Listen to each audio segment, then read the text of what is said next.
On our first episode, we had a civil engineer by the name Dapo Odufalu. He shared with us about his journey into the engineering field, how he dabbled into banking, and then he came back into what he actually desired to do. He talked to us about not compromising. He said, why would you be ashamed of the one you're serving? Why would you hide your Christianity? If you are confident of the one you have inside you, knowing that the one you have inside you is the greatest of all, he's the one who announces you. God is my announcer. And ever since, it's formed part of my vocabulary. God is my announcer. As a Christian, you need to stand your ground, know who you are. When you know who you are, I can tell you, our life is something worth emulating, and the life that we live can be superimposed on the life that those in the secular world lives. And that is what will make them know. They will see the difference in you. I'll give you a very simple example. While I was working in the financial industry, there was a contractor that came to me at that point in time, and he had finished his project. So he's been trying to get his money out of the system, but because of some issues, the money wasn't coming out. So I helped him. So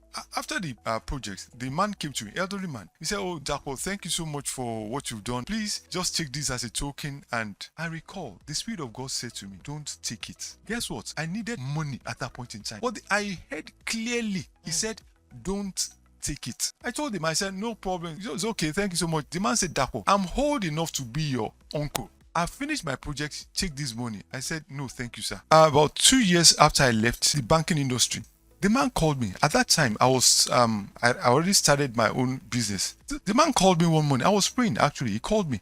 So I didn't pick the call. By the time I finished praying, I picked up. I called him back. He said, "Oh, Dapo, how are you doing? I just wanted to know how you're doing and things like that." I said, "I'm fine." "So what do you do?" "I'm into consulting." And he said, "Someone came up with this project yesterday, and he said he needed a structural engineer to work on the project. Tell the person you are from me." By the time I got to the person he introduced me to, it was a 13 billion naira project. I want to ask you, if I had collected that money at that time, there was nothing wrong in collecting it. There would have been something wrong because you heard God specifically. Exactly. And I think that God told you that because of what was going to happen in future. Exactly.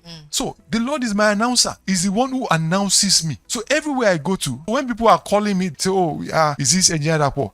I know he's the one announcing me in the nations.